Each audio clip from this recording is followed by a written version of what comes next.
या देवी सर्वभूतेषु मां सृष्टिरूपेण संस्थिता नमस्तस्यै नमस्तस्यै नमस्तस्यै नमो नमः। अर्थात हे माँ, सर्वत्र विराजमान और कुष्मांडा के रूप में प्रसिद्ध अम्बे, आपको मेरा बार बार प्रणाम है, या मैं आपको बारंबार प्रणाम करता हूँ। हे माँ, आप मुझे सब प्रकार के पापों से मुक्ति प्रदान करें। नवरात्रि की चतुर्थी तिथि माँ भगवती दुर्गा के चौथे स्वरूप माँ कुष्मांडा को समर्पित होती है। शास्त्रों में ऐसा कहा गया है कि माँ कुष्मांडा की पूजा करने से आपके सभी अभिष्ट कार्य पूर्ण होते हैं और जिन कार्यों में बाधा आती है वे भी बिना किसी रुकावट के संपन्न हो जाते हैं। माँ कुष्मांडा की पूजा करने से भक्तों को सुख और सौभाग्य की प्राप्ति होती है। देवी पुराण में बताया गया है कि पढ़ने वाले छात्रों को माँ कुष्मांडा की पूजा नवरात्रि में अवश्य करनी चाहिए। माँ कुष्मांडा उनकी बुद्धि का विकास करने में सहायक होती हैं। तो 1 अप्रैल 2025 मंगलवार के दिन माँ कुष्मांडा की पूजा हम करेंगे और आज की वीडियो में मैं आपसे बात करने वाली हूँ कि माँ कुष्मांडा की संपूर्ण पूजा विधि क्या है, माँ कुष्मांडा का प्रिय भोग क्या है जो आज हमें अर्पित करना है, किस रंग के वस्त्र धारण करके माँ की आराधना करेंगे, माँ का प्रिय रंग कौन सा है, कौन सा पुष्प माँ को अर्पित करें जिससे कि माँ की कृपा का वरदान हमें प्राप्त हो, और कौन सा मंत्र जप करें जो माँ को अत्यंत प्रसन्न करने वाला हो, और माँ कुष्मांडा का स्वरूप क्या है जिसका हमें पूजा के समय ध्यान करना है, किस प्रकार से माँ की आराधना करें, कौन सी वस्तुएं माँ को अर्पित करें जिससे कि माँ प्रसन्न होकर हमारी पूजा का संपूर्ण फल हमें प्रदान करें, और जिस भी कामना से हम पूजा करते हैं, व्रत धारण कर रहे हैं, हमारी वो मनोकामना माँ कुष्मांडा पूर्ण करे। इसके लिए आज विशेष क्या करना चाहिए, संपूर्ण जानकारी आपको माँ कुष्मांडा की पूजा से संबंधित आज की वीडियो में शेयर करने वाली हूँ।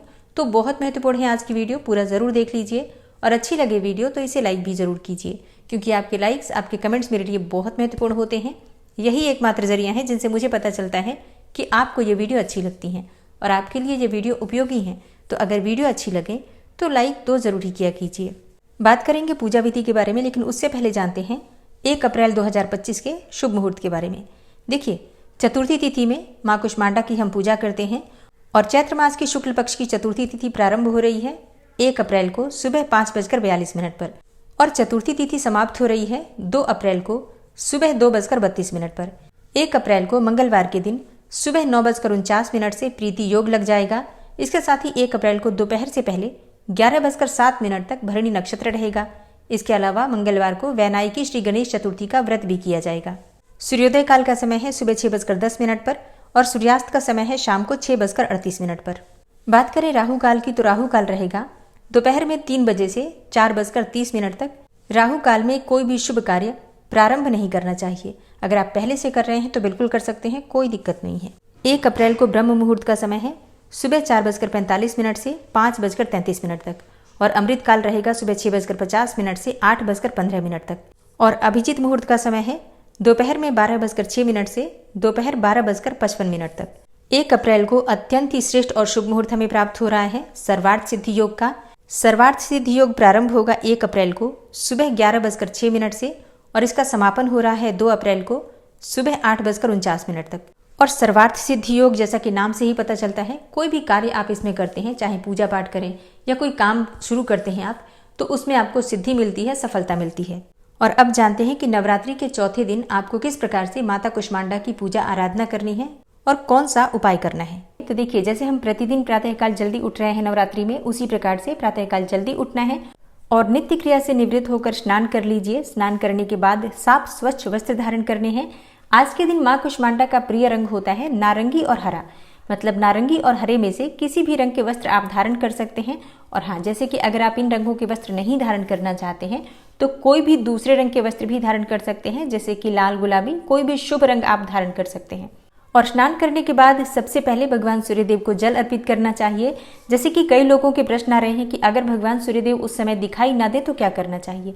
तो देखिए, बिना देखे भी भगवान सूर्यदेव को स्मरण करके आप जल दे सकते हैं, या फिर पहले पूजा कर लीजिए माता की और उसके बाद तब तक सूर्योदय हो जाता है तो सूर्योदय के बाद भगवान सूर्यदेव को जल दे सकते हैं।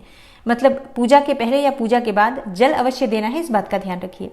और भगवान सूर्यदेव को जल अर्पित करने के बाद अपने घर के मंदिर में, जहाँ पर आपने माँ दुर्गा की चौकी स्थापित की है, जहाँ आप प्रतिदिन पूजा कर रहे हैं, वहाँ पर आप आ जाएंगे। एक शुद्ध आसन डालकर वहाँ पर बैठ जाइए और हाँ, पूजा की सभी सामग्री एक ही बार एकत्र करके वहाँ रख लीजिए, जिससे कि बार बार आपको आसन पर से उठना ना पड़े। अब जैसे कि माँ के सामने आपने शुद्ध घी का दीपक प्रज्वलित कर लिया है, उसके बाद आपको शुद्धिकरण करना है। जैसे कि आप अपने आसपास थोड़े से जल के छींटे दीजिए। जो भी सामग्री पूजा की है सब पर आपको जल के छींटे देने हैं। अपने ऊपर भी जल छिड़क लीजिए और जो भी देवी देवता विराजित हैं सबके ऊपर जल के छींटे दीजिए, जिससे कि शुद्धिकरण हो जाए वातावरण का। उसके बाद आपकी पूजा प्रारंभ होती है। तो पूजा प्रारंभ करने से पहले थोड़ा सा जल अपने आसन के नीचे डालकर और उसी जल से आपको 2 बार अपने मस्तक पर तिलक करना है। अब आपकी पूजा प्रारंभ हो जाती है। इसके बाद आप आसन पर से तब तक नहीं उठ सकते हैं जब तक कि आपकी पूजा पूर्ण नहीं हो जाती है। अब विधि विधान से चौकी पर विराजित सभी देवी देवताओं की पूजा कर लीजिए, जैसे कि कलश देवता, गणेश जी, षोडश मातृका, नवग्रह मंडल।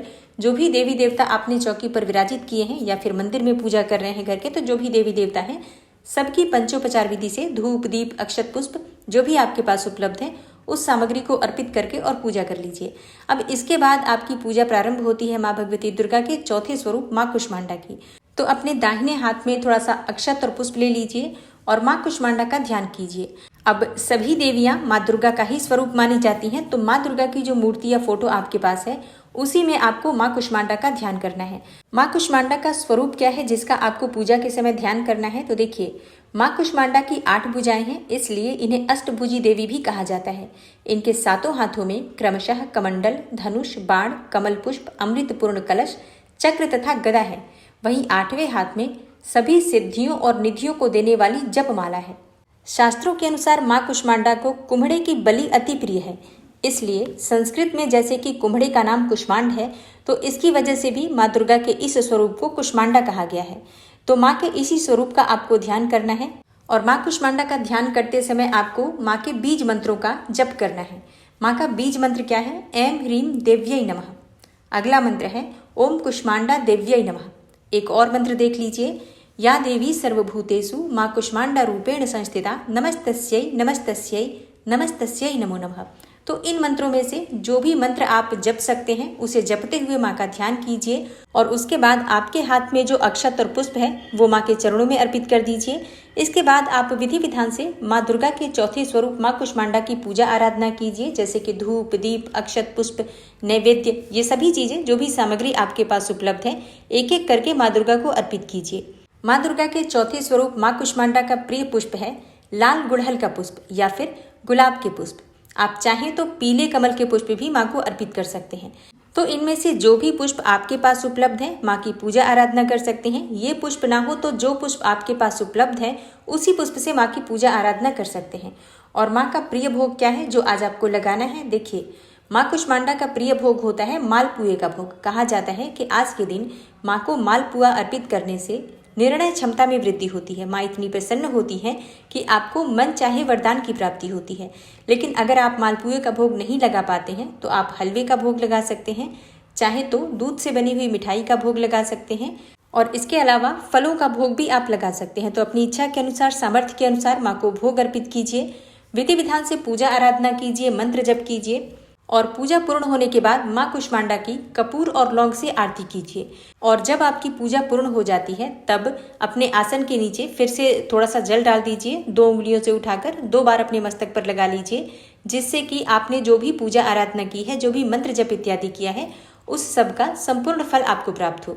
और बात करते हैं आज के उपाय के बारे में। तो देखिए, नवरात्रि के चौथे दिन जब हम माँ भगवती दुर्गा के चौथे स्वरूप माँ कुष्मांडा की पूजा करते हैं, उस समय माँ को अगर मालपुए का भोग अर्पित करते हैं और उसमें से कुछ मालपुए किसी ब्राह्मण को किसी मंदिर में दान करते हैं, तो इससे माँ कुष्मांडा की विशेष कृपा आपको प्राप्त होती है और मन चाहे फल की प्राप्ति होती है। इसलिए जब भी आप कोई भी भोग अर्पित करते हैं तो किसी न किसी को बांटिए ज़रूर। चाहे आप किसी कन्या को दे सकते हैं, किसी ब्राह्मण को दे सकते हैं। उसके बाद बचे हुए प्रसाद में से परिवार के सभी सदस्य ग्रहण कर सकते हैं। और इसके साथ ही एक और कार्य आपको ज़रूर करना चाहिए, जैसे कि जब आप माँ को भोग अर्पित करते हैं, किसी भी वस्तु का भोग आप लगा देते हैं, उसके बाद एक पान के पत्ते पर लौंग, इलायची और सुपारी रखकर माँ को अर्पित करना चाहिए। इससे आपको समस्त प्रकार की कामनाओं के पूर्ण होने का वरदान माँ से प्राप्त होता है। दोस्तों, नवरात्रि के चौथे दिन माँ भगवती दुर्गा के चौथे स्वरूप माँ कुष्मांडा की पूजा आराधना सच्चे मन से करने से किसी भी प्रकार की आपकी परेशानी हो जीवन की, वो दूर हो जाती है और मन वांछित फल माँ कुष्मांडा से आपको प्राप्त होता है। दोस्तों, अगर आप श्रीमद् देवी भागवत पुराण की कथा सुनना चाहते हैं तो हमारे चैनल पर प्रतिदिन चैत्र मास की कथा में देवी भागवत पुराण की कथा सुनाई जा रही है, तो आप लोग चाहें तो उसे प्रतिदिन सुन सकते हैं। इसके अलावा नवरात्रि में अगर आप दुर्गा सप्तशती का पाठ नहीं कर पा रहे हैं किसी भी कारणवश, तो हमारे चैनल पर प्रतिदिन दुर्गा सप्तशती की वीडियो अपलोड होती है, आप लोग जरूर सुना कीजिए। और प्रतिदिन माँ दुर्गा के अलग अलग स्वरूपों की कथाएं भी अपलोड होती हैं, आप लोग सुन लिया कीजिए। उम्मीद करती हूँ ये वीडियो आपके लिए उपयोगी होगी। वीडियो अच्छी लगी हो तो लाइक कीजिए, शेयर कीजिए और चैनल पर पहली बार आए हैं तो सब्सक्राइब करके बेल आइकन को जरूर प्रेस कर लीजिए अगर आपको आज की वीडियो अच्छी लगी है तो। मिलती हूँ मैं आपसे अगली वीडियो में, तब तक के लिए जय श्री राधे।